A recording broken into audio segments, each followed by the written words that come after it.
नमस्कार, आप देख रहे हैं चुनावी खबर अखबार पर नजर। मैं हूं आपके साथ पूजा मोहन पांडे। नमस्कार और मैं हूं आपके साथ गीतू चौहान। तो आइए जानते हैं आज क्या कुछ अखबारों की सुर्खियां बनी हैं, कौन सी अखबार में कौन सी सुर्खियां खास तौर पर छापी गई हैं, वो सब आपको बताएंगे। तो आइए शुरू करते हैं अपना एक खास कार्यक्रम। तो आप अपने हाथ में ले लीजिए चाय का कप और अखबार के साथ हम आपके सामने हाजिर हैं, ताकि अखबार पर आप नजर तो दौड़ाएं लेकिन मेहनत आपको ना करनी पड़े। चलिए, 5वें चरण का प्रचार खत्म हो चुका है, कल है मुख्य लड़ाई। द हिंदू ने इस खबर को बहुत ही प्रमुखता के साथ छापा है। बेहद खास है ये खबर। देखिए, कल जो है बैटल ग्राउंड रेडी है कल के लिए।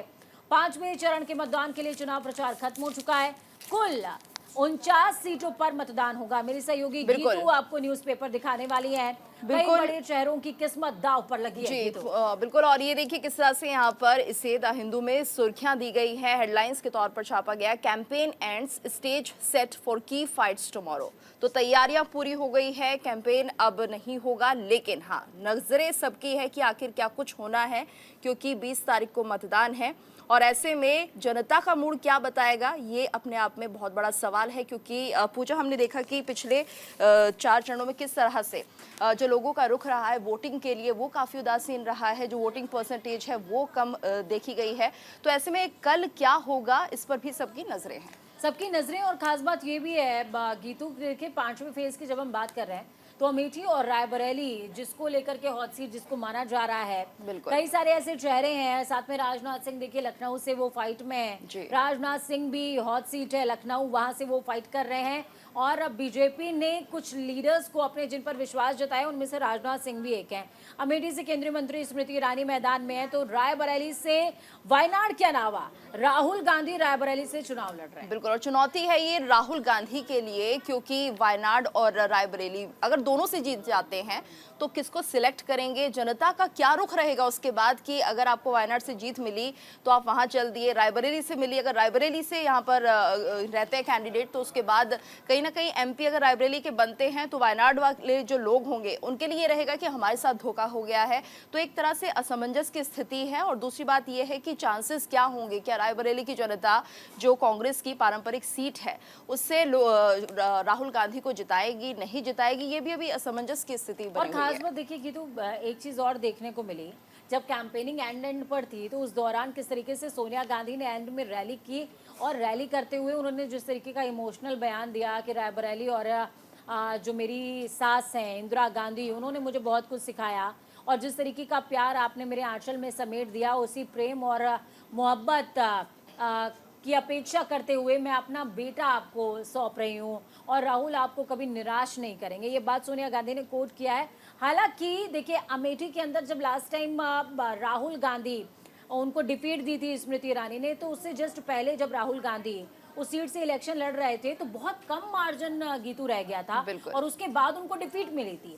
और रायबरेली में अब सोनिया गांधी ने सीट को छोड़ा है, पहले अमेठी को छोड़ा था, अब फिर उसके बाद रायबरेली को छोड़ा है। तो देखना ही होगा कि राहुल गांधी आखिरकार अमेठी के बाद अब रायबरेली में, वायनाड के बाद अब रायबरेली में क्या जादू चला पाते हैं। बिल्कुल, और जिस तरह से लगातार ये चर्चा बनी हुई थी कि रायबरेली को अगर छोड़ेंगे तो ये भी गलत मैसेज जाएगा।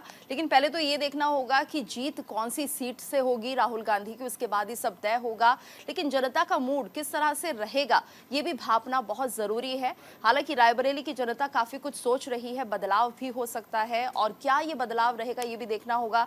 लेकिन फिलहाल जो असमंजस की स्थिति है वो राहुल गांधी के लिए है, क्योंकि यहाँ पर उन्हें सोचना होगा कि पारंपरिक सीट से अगर हार मिल जाती है उसके बाद एक गलत संदेश सभी मतलब कि देश में तो जाएगा ही, रायबरेली के लोगों को भी लगेगा कि आखिर हमने क्या फैसला ले लिया है, और राहुल गांधी आगे इस फैसले को किस तरह से देखेंगे, या फिर दोबारा पहुंचेंगे कि नहीं, ये देखना होगा। हम बार बार रायबरेली पर डिस्कशन भी कर रहे हैं क्योंकि हॉट सीट्स में से एक है। लेकिन इसके अलावा आप थोड़ा कंफ्यूज मत होइए, क्योंकि 49 सीट्स पर वोटिंग होनी है, जिनमें आपकी भी कुछ सीट्स होंगी। आप हमें सुन रहे हैं, आपकी भी कुछ सीट्स होंगी। तो कल के लिए हम आज से ही आपसे अपील कर रहे हैं कि घरों से निकलिएगा, वोट कास्ट जरूर कीजिएगा।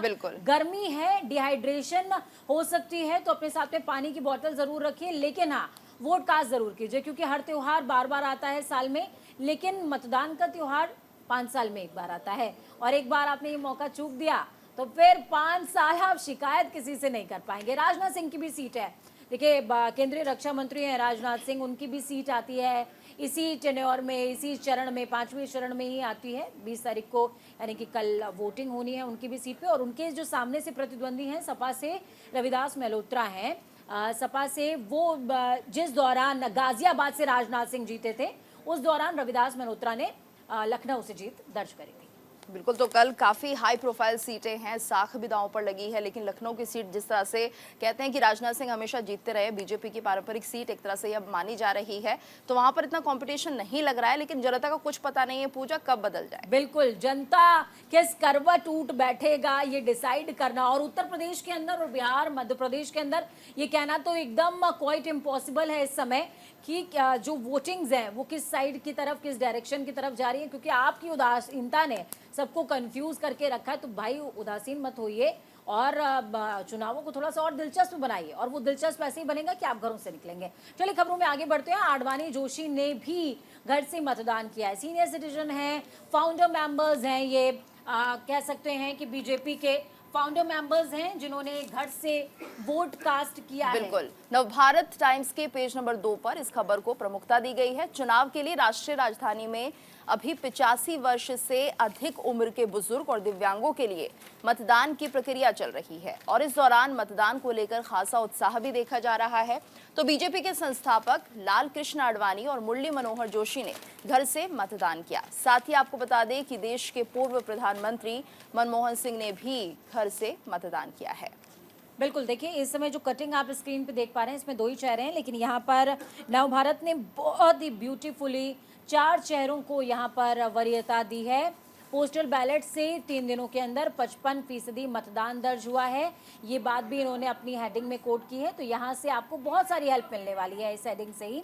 और इसके अलावा ये 4 आप जो चेहरे देख रहे हैं इसमें पहला चेहरा मनमोहन सिंह का है, इसके बाद जो चेहरा आप देख पाएंगे लाल कृष्ण आडवाणी हैं, मुरली मनोहर जोशी हैं और हामिद अंसारी साहब हैं। तीनों ही बहुत बुजुर्ग हैं और वरिष्ठ राजनेताओं में से एक, पुरोधाओं में से एक माना जाता है। देखिए पिछले दिनों पोस्टल बैलेट से मतदान का जिस तरीके से क्रेज बढ़ा, या यूं कहें कि सुविधा दी गई चुनाव आयोग की तरफ से, और ये सुविधा ये कह सकते हैं कि ये तमाम जो वोटर्स हैं उनको जागरूक करने के लिए और वोटिंग परसेंटेज को इंक्रीज करने के लिए एक तरीके से किया जा रहा है। और अभी तक चुनाव आयोग का जो आंकड़ा है 55% वोटिंग 3 दिनों के अंदर गीतू हो चुकी है। बिल्कुल, और अब देखना होगा कि 5वें फेज में क्या कुछ रुख रहेगा। लेकिन यहाँ पर ये देखिए कि अगर हमारे सीनियर नेता भी वोट कर रहे हैं तो ये बहुत बड़ा मैसेज है पूरे देश के लिए कि आप भी अपने घरों से निकले, वोट करें। हाँ, थोड़ा टाइम जरूर निकालिए, गर्मी का मौसम है और ऐसे में सावधानी बरतना जरूरी है। लेकिन जिस तरह से लगातार यही कहा जा रहा है कि 5 साल के बाद आपको मौका मिलेगा, तो उसके बाद आप सरकार से सवाल नहीं उठा सकते कि आपने ऐसा काम किया, क्यों किया, क्योंकि आपने चुना ही नहीं अपने कैंडिडेट को, तो फिर कैसे आप सवाल उठा सकते हैं। बिल्कुल, देखिए जो घर में आपके कुछ दिव्यांग लोग होंगे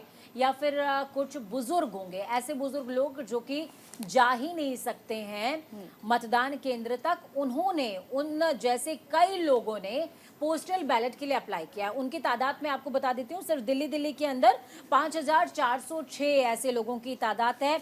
अब बहुत ही खूबसूरती के साथ नवभारत ने इस खबर को पब्लिश किया है, जिसमें कॉन्स्टिट्यूएंसी वाइज भी लोगों को इलेबरेट किया गया है कि आखिरकार चांदनी चौक से देखिए 583 लोगों ने आवेदन किया था। नॉर्थ ईस्ट दिल्ली की बात की जाए तो 442, ईस्ट दिल्ली की बात की जाए तो 933, नई दिल्ली की बात की जाए तो 1187, नॉर्थ वेस्ट दिल्ली की बात की जाए तो 486, वेस्ट दिल्ली, इसी तरीके से उन्होंने कैटेगराइज किया और टोटली लमसम समझ लीजिए 5406 है ये तादाद दिल्ली के अंदर।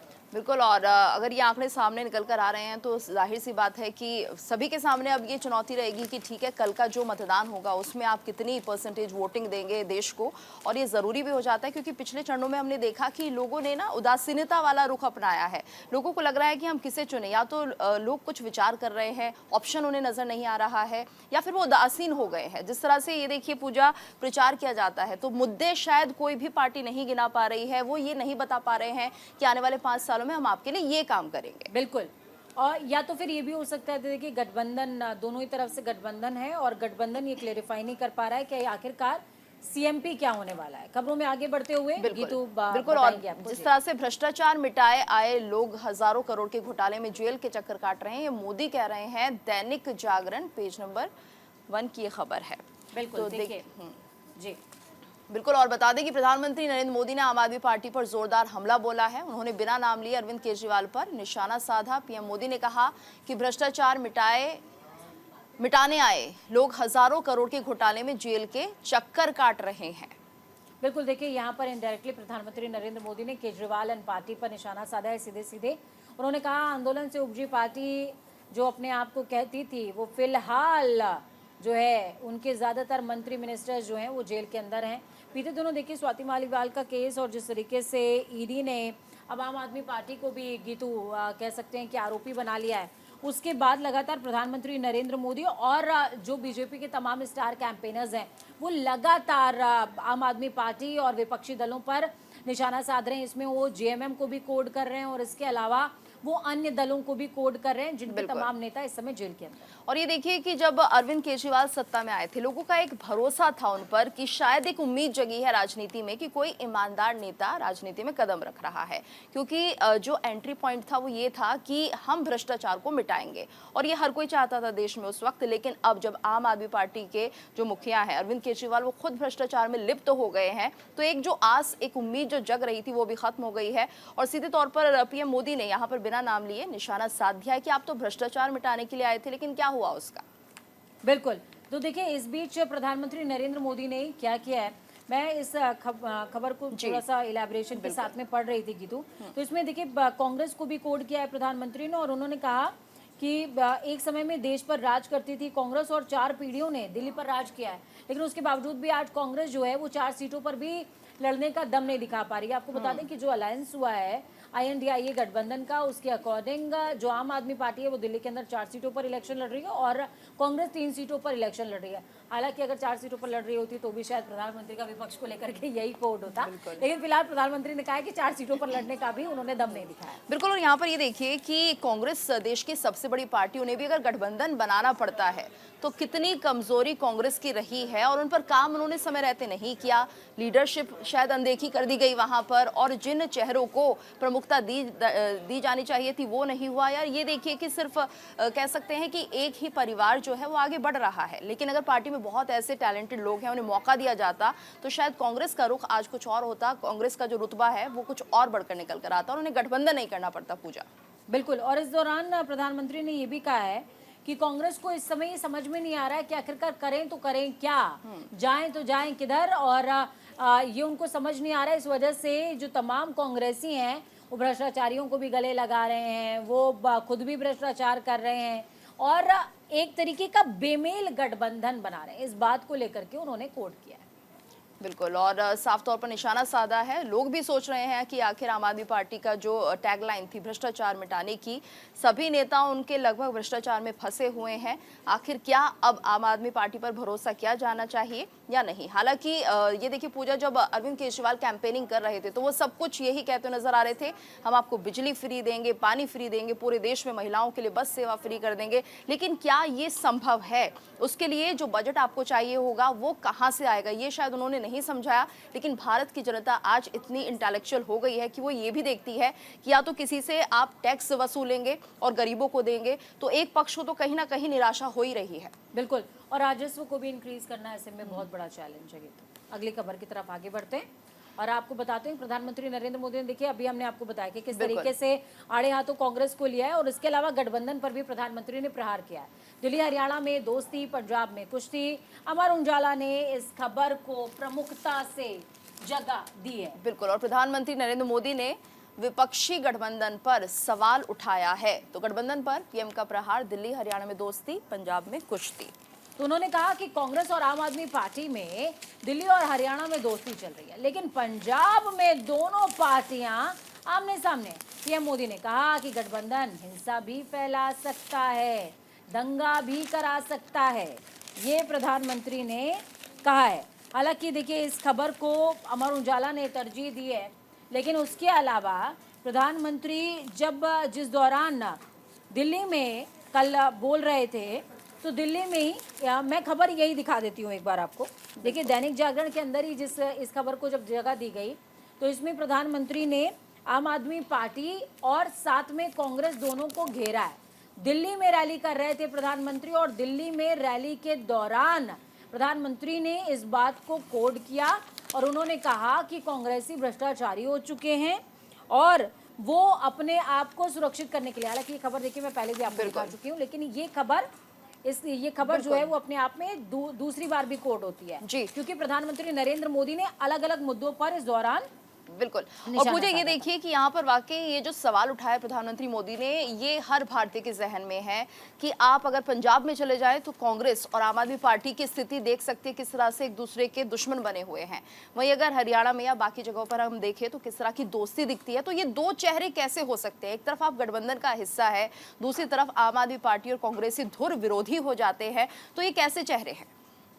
बिल्कुल। और इस दौरान देखिए कल अगर दिल्ली के अंदर बात की जाए रैलियों की, तो कल सियासत का शनिवार रहा है और सियासत का शनिवार इस लिहाज से भी रहा क्योंकि प्रधानमंत्री नरेंद्र मोदी ने रैली करी, उसके अलावा राहुल गांधी ने रैली करी, उसके अलावा केजरीवाल भी कल रोड शो निकाल रहे थे।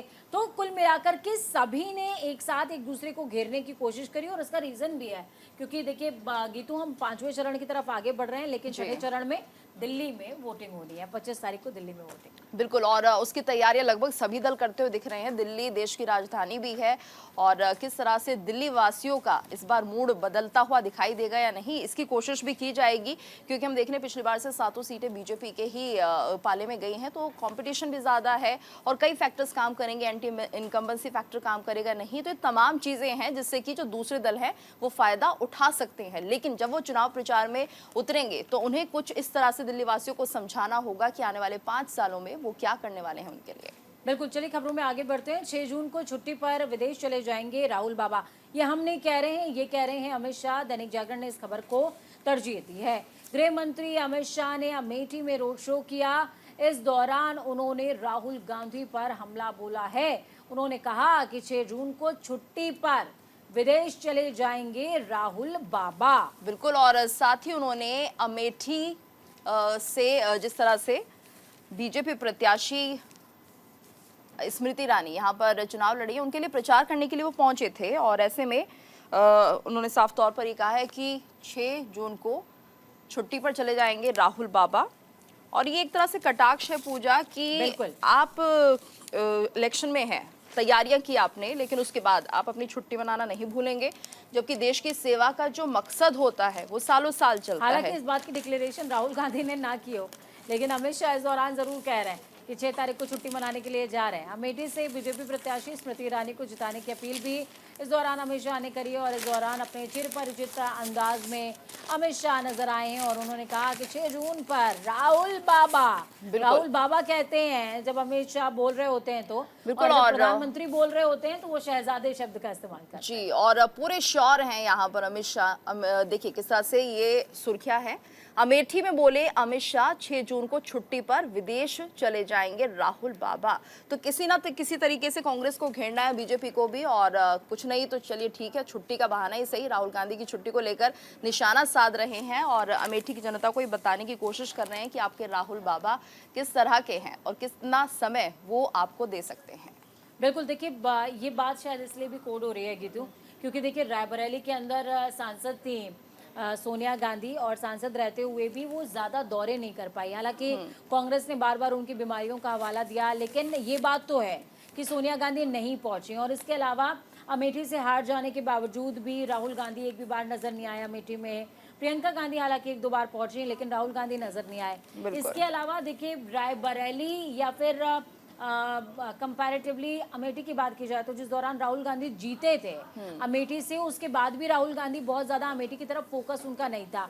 शायद इस गलती को उन्होंने वायनाड में सुधारा गीतू, क्योंकि देखिए जिस दौरान भारत जोड़ो न्याय यात्रा चल रही थी तो भारत जोड़ो न्याय यात्रा के दौरान मुझे वो वाकया याद है जब एक हाथी ने किसी व्यक्ति को मार दिया था वायनाड के अंदर, तो राहुल गांधी यात्रा को रोक करके एक दिन के लिए गए थे। तो शायद अमेठी की गलती को उन्होंने वायनाड में सुधारा, देखना ये होगा। बिल्कुल पूजा, और ये जरूरी भी हो जाता है किसी कैंडिडेट के लिए कि आप वहां की जनता से कम कनेक्ट करें, उनके सुख दुख के साथ ही बने, तभी वो आपको ऐसा समझते हैं कि हाँ ये हमारे लिए फिक्रमंद है या आने वाले समय में हमारी जो फिक्र है, जो हमारे लिए योजनाएं हैं, उनका लाभ हमें दिलवा पाएंगे। बिल्कुल। तो खैर कहा जाता है कि जो आपने बोया है वो आप काटेंगे, तो राहुल गांधी अपनी गलतियों को कब तक काटेंगे ये देखने वाली बात होगी। लेकिन वक्त यहाँ पर एक छोटे से ब्रेक का है।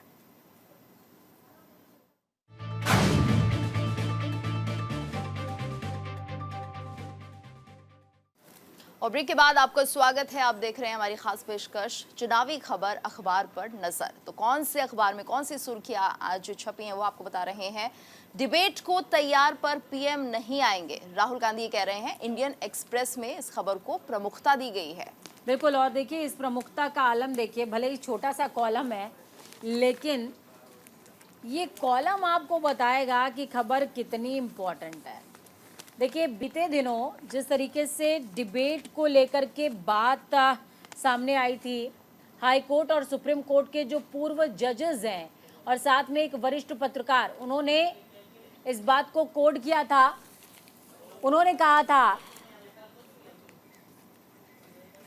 कि डिबेट होनी चाहिए और डिबेट के लिए आपको एक मंच पर आना चाहिए। देखिए इंडियन एक्सप्रेस ने इस खबर को जगह दी है। Ready to debate with Modi but he will not come, says Rahul Gandhi. Rahul इस बात को कह रहे हैं, उन्होंने कहा कि मैं तो आ जाऊंगा लेकिन 25-25 बिजनेसमैन यानी कि व्यापारियों को जो लाभ पहुंचा रहा है, क्या वो मुझसे बात करने के लिए मंच पर आएंगे क्या?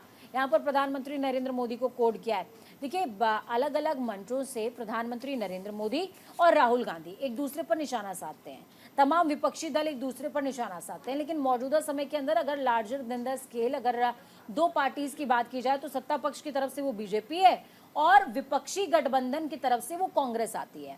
इसी लिहाज से जो पूर्व कह सकते हैं कि जज हैं सुप्रीम कोर्ट के गीतू, उन्होंने हाई कोर्ट के जज ने और एक वरिष्ठ पत्रकार ने खुला निमंत्रण पत्र के तौर पर दिया था और कहा कि राहुल गांधी और मोदी जी क्यों नहीं आ जाते हैं एक मंच पर और खुली बहस करें।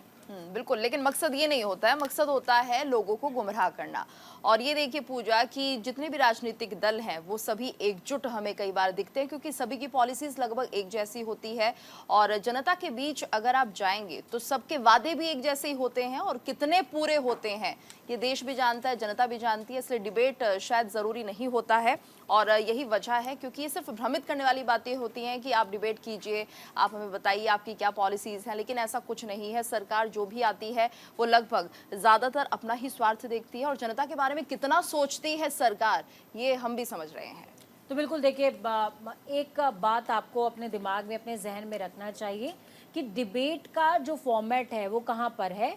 विदेश में खासकर यूएस के अंदर जब इलेक्शंस होते हैं तो बहुत इनिशियल स्टेजेस से छोटे छोटे जो कैंडिडेट्स होते हैं वो पर्टिकुलर पार्टीज़ के वो धीरे धीरे डिबेट्स के थ्रू ही वो आगे बढ़ते हैं और जिनको बहस में जिनके मुद्दे जिस पार्टी के मुद्दे पसंद आते जाते हैं उस हिसाब से वोट होता है और वोट के अकॉर्डिंग फिर सामने आकर के दो मेजर पार्टीज बचती हैं जो आमने सामने बहस करती हैं। प्रेसिडेंशियल इलेक्शंस विदेश में खासकर यूएस के अंदर, यूनाइटेड स्टेट्स के अंदर इसी तरीके से होता है और हिंदुस्तान में ये पॉसिबल नहीं है। अभी तक की थ्योरी इस तरीके की है नहीं, लेकिन हिंदुस्तान में ये पॉसिबल कब हो सकता है? जब वन नेशन वन इलेक्शन की जो बात चल रही है वो अगर अकम्प्लिश हो जाती है और इस फॉर्मेट को कंटिन्यू किया जाता है तो डिबेट को कंटिन्यू किया जा सकता है, लेकिन मौजूदा समय में ये फॉर्मेट फिलहाल है नहीं। ऐसे में भले ही जजेस ने डिबेट की बात आप पूजा कर रही हैं, राहुल गांधी कह रहे डिबेट के लिए आइए, तो ये तो वैसे ही हाल हो जाएगा जैसे संसद में हम देखते हैं एक पक्ष दूसरे पक्ष की बात सुनने को तैयार नहीं है। चर्चा कैसे होगी, डिबेट होगा कैसे, ये भी तो अपने आप में एक बड़ा सवाल है। बिल्कुल, चलिए खबरों में आगे बढ़ते हैं। खबरों में आगे बढ़ते हुए आपको बताएंगे संविधान नष्ट करने पर तुली हुई है भाजपा, हमारा लक्ष्य से बचाना, ये राहुल गांधी है। बिल्कुल, और अमर उजाला में इस खबर को प्रमुखता दी गई है। राहुल गांधी ने एक बार फिर से संविधान को लेकर पीएम मोदी पर हमला बोल दिया है और उन्होंने कहा कि बीजेपी संविधान नष्ट करने पर तुली हुई है। हमारा लक्ष्य से बचाना है क्योंकि यही लोगों का भविष्य है, लोगों का सपना है और लोगों के दिल की आवाज है। तो संविधान नष्ट करने पर बीजेपी तुली हुई है। राहुल गांधी कह रहे हैं कि हमारा लक्ष्य इसे बचाना है। तो अब संविधान तक बात पहुंच गई है और ये देखिए किस तरह से लोगों के बीच में मैसेज देने की कोशिश की जा रही है कि संविधान को नष्ट कर दिया जाएगा। क्या संविधान नष्ट करना इतना आसान है और क्या कोई पार्टी इसे कर सकती है? देखिए बहुत ही छोटे से कॉलम के अंदर इस खबर को जगह दी गई है। राहुल गांधी बिल्कुल, राहुल गांधी एक सवाल उठा रहे हैं और एक मैसेज भी देने की कोशिश कर रहे हैं देश में कि संविधान नष्ट करने पर क्या बीजेपी तुल गई है। हालांकि साफ तौर पर ये अश्योर भी कर रहे हैं कि जब हम सत्ता में आएंगे तो हम संविधान को बचाएंगे।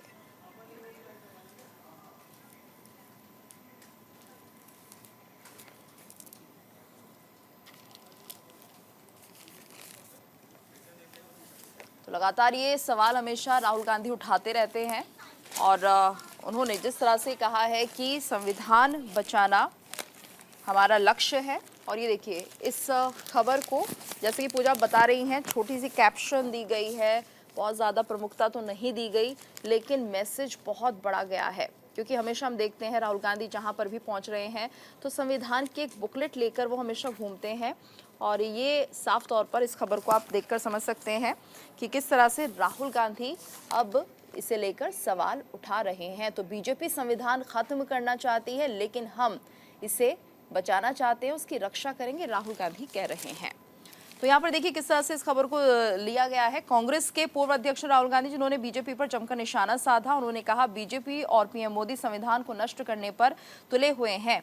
हमारी पहली प्राथमिकता संविधान की रक्षा करना है क्योंकि यही लोगों का भविष्य है, सपना है, वो लोगों के दिल की आवाज है। तो राहुल ने शनिवार शाम को दिल्ली में चुनावी रैली को संबोधित किया था और उसी दौरान उन्होंने ये बातें कही हैं कि पीएम मोदी ये कभी भी बहस करने के लिए मैं तैयार हूं उनसे, लेकिन वो जवाब नहीं दे पाएंगे। और मैं उनसे पहला सवाल अडानी के साथ संबंधों, वहीं दूसरा चुनावी चंदे, तीसरा किसानों के खिलाफ वाले कानून को लेकर पूछना चाहूंगा।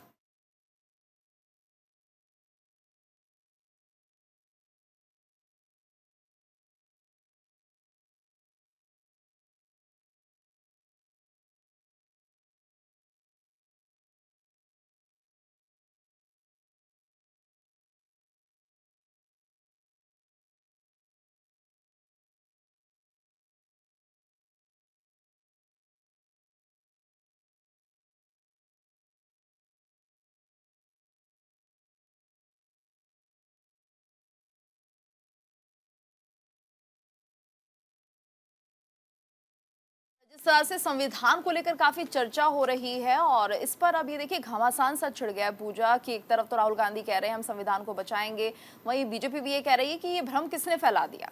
बिल्कुल, देखिए लगातार राहुल गांधी एक रेड कलर की संविधान की किताब लेकर के मंच पर आपको नजर आते हैं और राहुल गांधी इस बात को कहते रहते हैं कि संविधान, ये जिस किताब को लेकर के मैं आपके बीच खड़ा हुआ हूँ उसी की वो दुहाई देते हैं, संविधान की दुहाई देते हैं कि संविधान खतरे में है और आपको अपने दिल की आवाज को सुनना पड़ेगा, संविधान की रक्षा करनी पड़ेगी। हालांकि लोग उनकी बातों को किस तरीके से डिकोड कर पाते हैं ये अब लोगों के ऊपर है, यानी कि आपके ऊपर है। आपको डिसाइड करना है कि आखिरकार आपकी जो स्वतंत्रता है, आपकी जो आज़ादी है, आपकी जो सुविधाएं हैं, वो कहाँ तक हार्म हो रही हैं। बिल्कुल, और आगे बढ़ लेते हैं, कुछ और खबरों से अपने दर्शकों को रूबरू कराते हैं। तो हमारी तरह सुविधाएं नहीं दे सकते इसलिए गिरफ्तार कर रहे हैं, ये केजरीवाल कह रहे हैं। अमर उजाला पेज 3 पर इस खबर को प्रमुखता दी गई है और साफ तौर पर दिल्ली के मुख्यमंत्री अरविंद केजरीवाल ने यहाँ पश्चिमी दिल्ली में जनसभा की थी और इसी दौरान उन्होंने केंद्र सरकार पर निशाना साधा। उन्होंने कहा कि ये लोग हमारी तरह सुविधाएं नहीं दे सकते इसलिए गिरफ्तार कर रहे हैं। दिल्ली सरकार महिलाओं को 1000 रुपये महीना देना चाहती है। तो यहाँ पर साफ तौर पर उन्होंने कह दिया है कि हमें गिरफ्तार इसलिए किया जा रहा है क्योंकि जो बीजेपी है हमारी तरह सुविधाएं नहीं दे सकती है, इसलिए हम उनके टारगेट पर हैं। गिरफ्तारी की जा रही है, हमारी मकसद यही है कि हमारी तरह सुविधाएं नहीं दे पाएंगे, इसलिए ये गिरफ्तारी हो रही है। तो केजरीवाल साफ तौर पर ये आरोप लगा रहे हैं बीजेपी सरकार पर और आज तो उन्होंने ये भी कहा है कि 12 बजे वो बीजेपी के मुख्यालय पहुंचेंगे। तो देखिए जब भी केजरीवाल मंच पर मौजूद होते हैं तो केजरीवाल लगातार अच्छी शिक्षा का जिक्र करते हैं, मेडिकल का जिक्र करते हैं। उन्होंने मेडिकल के क्षेत्र में किस तरीके से हॉस्पिटल्स, मोहल्ला क्लिनिक्स को स्टैब्लिश किया, इस बात का जिक्र करते हैं। हालांकि बीजेपी बार बार इसको शगुफा करार देती है और बार बार शराब घोटाले का जिक्र करती है, लेकिन बार बार केजरीवाल कहते हैं कि हमने 200 यूनिट दिल्ली वासियों को बिजली फ्री दी है, पानी हम फ्री दे रहे हैं और इसके अलावा एजुकेशन पर भी हम काम कर रहे हैं। बीजेपी हमसे लड़ नहीं सकती इसलिए हमसे डरती है और हमारे तमाम लीडर्स को वो जेल में डालना चाहती है। जो लड़ नहीं सकता वो डर करके इस तरीके के कदम उठाता है। ये बार बार केजरीवाल कोट करते हैं गीतू। बिल्कुल, और ये अपने आप में बहुत बड़ा सवाल भी है, क्योंकि अगर वाकई देश को ये बात समझ में आ रही है तो हो सकता है कि एक सिंपैथी वोट ज़रूर चली जाए आम आदमी पार्टी को, लेकिन शायद ऐसा होता नहीं दिख रहा है, क्योंकि सीधे तौर पर अगर कोई आरोप आप पर लगा है तो जाहिर सी बात है कि आप उस कार्य में संलिप्त तो होंगे ही होंगे। जो भ्रष्टाचार का आरोप आप पर लग रहा है, आप या तो ये साबित करें कि आप पूरी तरह से निर्दोष हैं, नहीं तो इस तरह से जो प्रचार किया जा रहा है वो कितना लाभदायक होगा आपके लिए, ये जनता देख रही है, और जनता इतनी बेवकूफ़ है भी नहीं कि आप उसे इस तरह से भ्रमित कर पाए। बिल्कुल, और ख़ास बात ये भी है गीतू कि अगर इतिहास उठा करके देखा जाए तो कोई भी राजनीतिक दल उनको इस पैमाने पर हमेशा खरा उतरना पड़ता है। ये कसौटी जनता की होती है। आपके ऊपर आरोप लगाए जाएंगे, विपक्षियों का यही काम है, लेकिन आपको उन आरोपों पर खरा उतरना होगा। कई बार जब भी हम डिबेट्स करते हैं उस दौरान कई वरिष्ठ पत्रकार गीतू हमारे साथ में जुड़ते हैं, और वरिष्ठ पत्रकार भी बार बार इस बात को कोड करते हैं कि आम आदमी पार्टी की ये जिम्मेदारी है कि वो इस कसौटी पर खरा उतरे, और अगर आरोप निराधार हैं तो उनको वो सिद्ध करे, प्रूफ करे। और इसके अलावा जिस तरीके से अरविंद केजरीवाल लगातार इस बात को कोड कर रहे हैं कि जो तमाम वो सुविधाएं दिल्ली वासियों को देते हैं, जिसमें मुफ्त बिजली का जिक्र करते हैं, मुफ्त पानी का जिक्र करते हैं, और उसके अलावा एजुकेशन का जिक्र केजरीवाल बार बार करते हैं। वो कहते हैं कि तमाम जो सियासी दल हैं इन सुविधाओं को लेकर डरती है कि ये सुविधाएं कोई और नहीं दे सकता। बिल्कुल। अच्छा पूजा, अब लोग भी इस बात को ठाने लगे कि आप कब तक क्या कुछ फ्री देंगे, आप कुछ ऐसा बंदोबस्त नहीं कर सकते कि लोग आत्मनिर्भर हो जाएं, वो इतना कमाएं कि उन्हें फ्री की जरूरत ना पड़े। तो ये सोच भी अब डेवलप होने लगी है लोगों के बीच में कि आप फ्री की बात करते रहते हैं, हमें नहीं चाहिए सब कुछ फ्री, आप हमें इतना काबिल बनाइए कि हम बाकी चीज़ों को अपने दम पर ले सकें।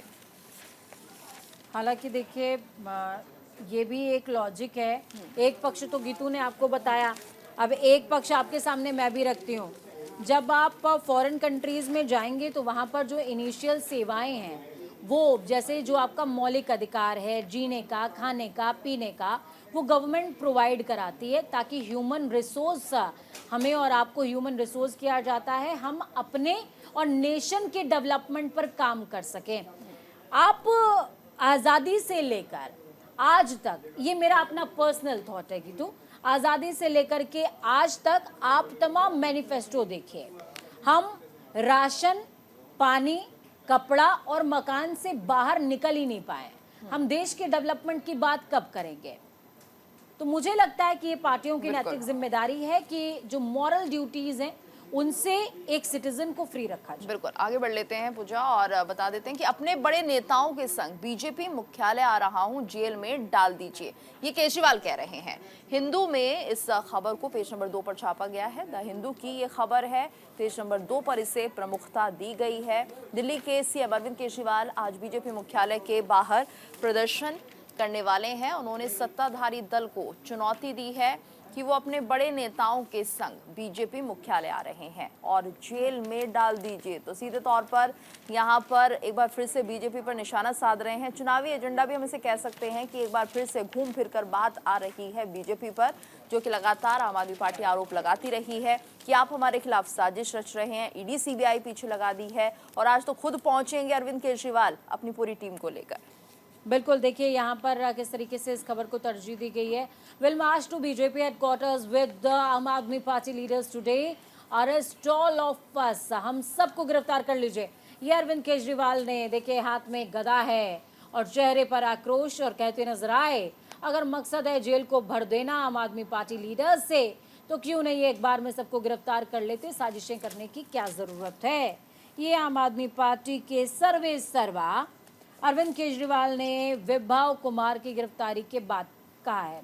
हालांकि देखिए मेरा व्यक्तिगत तौर पर मानना है कि देश के अंदर के जो सेंटिमेंट्स हैं वो फीमेल हैरेसमेंट या फीमेल क्राइम्स को लेकर के सेंटिमेंट्स जो हैं वो बहुत ज़्यादा सेंसिटिव होते हैं, और ऐसे में आम आदमी पार्टी को प्रिक्योर करने की बजाय उनको जाने देना चाहिए था विभव कुमार को, और अगर वो आरोप गलत थे तो जांच का वेट करना चाहिए था। ये मेरी व्यक्तिगत राय है, मुझे ऐसा लगता है। आप क्या सोचते हैं?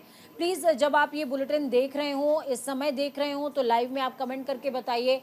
इसके अलावा अगर आप रिकॉर्डेड ये बुलेटिन देख रहे हैं बाद में भी, तो प्लीज आप कमेंट करके जरूर बताइएगा कि आप क्या सोचते हैं विभव कुमार की गिरफ्तारी को लेकर बिल्कुल। के। आप क्या सोचते हैं? और ये देखिए पूजा, ये जो नैरेटिव है सीएम केजरीवाल का, ये गलत गया। मतलब कि ये जो सोच आपने जाहिर कर दी है कि महिला शक्ति को आप किस तरह से दबाने की कोशिश कर रहे हैं, और महिलाओं के लिए आपकी सोच क्या है। आपको तुरंत अपने पीए को पुलिस के हवाले करना चाहिए था, जांच का ये विषय था, सहयोग करना चाहिए था। उल्टा आप उन्हें लखनऊ लेकर घूम रहे हैं। आपकी क्या छवि बन रही है? एक तो आप शराब घोटाले में जेल के अंदर है, दूसरा आप ऐसे आरोपी को अपने साथ लेकर घूम रहे हैं जिस पर यह आरोप है कि राज्यसभा सांसद के साथ मारपीट की है। चारों तरफ खबरें फैल रही हैं और उसके बाद भी आप बेधड़क घूम रहे हैं। आखिर आप लोगों के नेता हैं, जन नेता हैं, आपकी एक छवि है, इमेज है। लोग आपको जब देखते हैं तो सोचते हैं कि अरविंद केजरीवाल ऐसे हैं, वो इस तरह से नारियों को सुरक्षा को सपोर्ट करते हैं, लेकिन आपने गलत मैसेज दे दिया है, यूं कहें।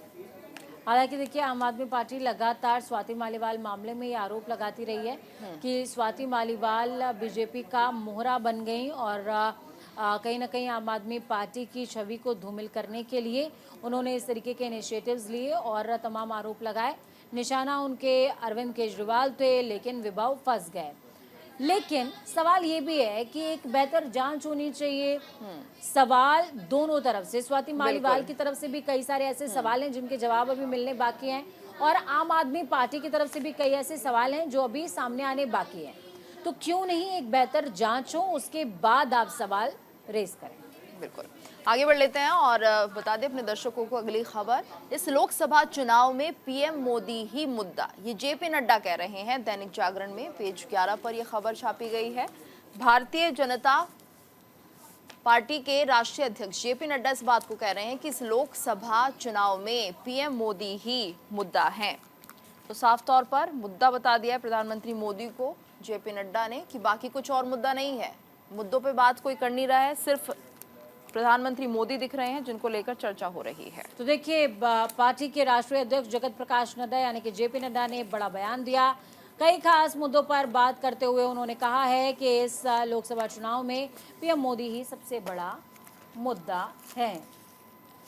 तो बेहद खास है ये खबर, जिसमें नड्डा ने इंटरव्यू के दौरान इस बात को कोट किया। एएनआई को वो इंटरव्यू दे रहे थे। इंटरव्यू में उन्होंने कहा, और सिर्फ नड्डा ही इस बात को कोड नहीं कर रहे हैं, बल्कि इसके पहले अमित शाह भी कई बार पिछले इलेक्शंस की कैंपेनिंग के दौरान इस बात को कह चुके हैं, और इलेक्शंस की विनिंग के बाद इस बात को कह चुके हैं कि बीजेपी ने जनता और मोदी के बीच की केमिस्ट्री को क्रैक कर लिया है, और इस केमिस्ट्री से बड़ी कोई केमिस्ट्री नहीं है। उसी बात को दूसरे लहजे में जेपी नड्डा यहाँ पर कह रहे हैं। जेपी नड्डा ने साफ तौर पर कहा है कि बिल्कुल प्रधानमंत्री नरेंद्र मोदी ही सबसे बड़ा मुद्दा है। और वाकई देखिए, प्रधानमंत्री नरेंद्र मोदी जब किसी मंदिर में जाते हैं तो वो मुद्दा बन जाता है। जब किसी कोई बयान देते हैं, फिर चाहे वो मंगलसूत्र को लेकर के बयान दें या मछली को लेकर के बयान दें, तो वो अपने आप में मुद्दा हो जाते हैं। देखिए यहाँ पर आप यहाँ पर जो तस्वीर देख पाएंगे, इसमें जेपी नड्डा स्मिता प्रकाश को एएनआई में इंटरव्यू दे रहे थे। इस दौरान जेपी नड्डा ने इस बात को कोड किया और उन्होंने कहा कि इस समय, मौजूदा समय में सारे जो मुद्दे हैं वो ब्लर हैं, बैकग्राउंड मुद्दे हैं, और फोकस्ड मुद्दा अगर कोई है गीतू, तो वो प्रधानमंत्री नरेंद्र। बिल्कुल पूजा, और हमेशा ये बात कही जाती थी मोदी मैजिक की। एक दौर था जब मोदी मैजिक चलता था, हालांकि अब थोड़ा ये हवा हवाई हो गया है, लेकिन फिर भी प्रधानमंत्री मोदी निशाने पर इसलिए रहते हैं क्योंकि लोग उन्हें पसंद करते हैं। ज्यादातर लोग जब उनको सुनना चाहते हैं, और ये देखिए किस तरह से प्रधानमंत्री मोदी बच्चों से लेकर बड़ों तक के दिलों में छाए हुए रहते हैं। उनकी कोशिश रहती है। अब ये देखिए कि जब उन्होंने ये शुरुआत की थी कि हम परीक्षा पे चर्चा करेंगे, तो एक तरह से जो बच्चे हैं उनको भी कनेक्ट करने की कोशिश करते हैं,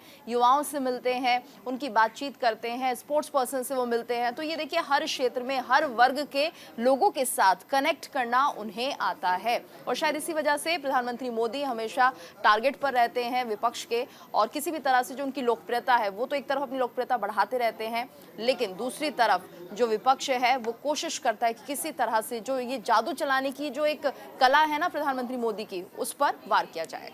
तो चलिए खबरों में आगे बढ़ते हैं। हुड्डा के गढ़ में चेहरे और चौधर पर लड़ी जा रही है चुनावी जंग। दैनिक जागरण ने इस खबर को तरजीह दी है। हरियाणा के जाट बाहुल्य रोहतक सीट पर चेहरे और चौधर पर चुनाव लड़ा जा रहा है। पूर्व मुख्यमंत्री भूपेंद्र सिंह हुड्डा यहां से 4 बार सांसद रह चुके हैं।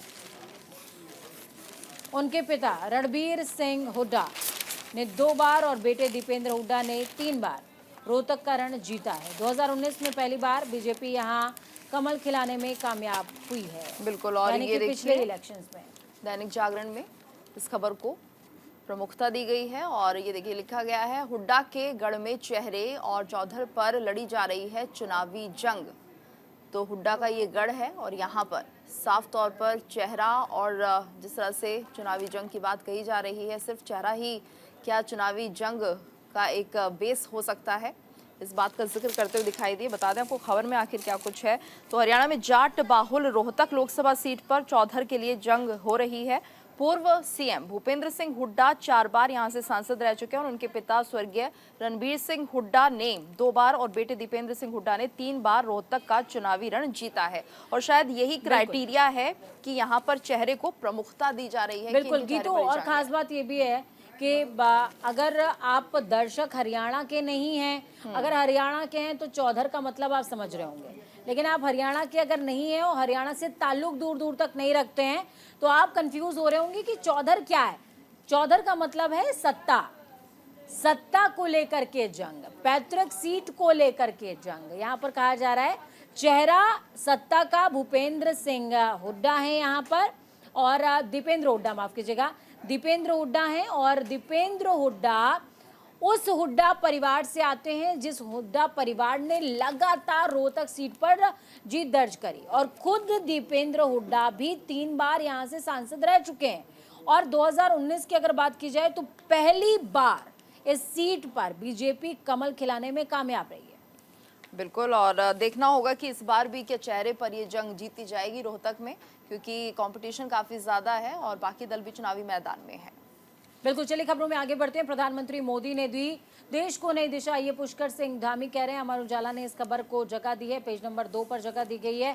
उत्तराखंड के मुख्यमंत्री पुष्कर सिंह धामी ने नई दिल्ली में बांसुरी स्वराज के लिए प्रचार किया। इस दौरान उन्होंने कहा कि प्रधानमंत्री मोदी ने देश को नई दिशा दी है। धामी ने दिल्ली के मुख्यमंत्री अरविंद केजरीवाल पर भी हमला बोला है। बिल्कुल, और उन्होंने कहा कि सीएम केजरीवाल ने जनता की उम्मीदों पर पानी फेर दिया है। जो भरोसा, जो विश्वास जनता ने सीएम केजरीवाल पर जताया था, उस पर पानी फेर दिया गया है। प्रधानमंत्री मोदी ने ही देश को नई दिशा दी है, ये पुष्कर धामी कह रहे हैं।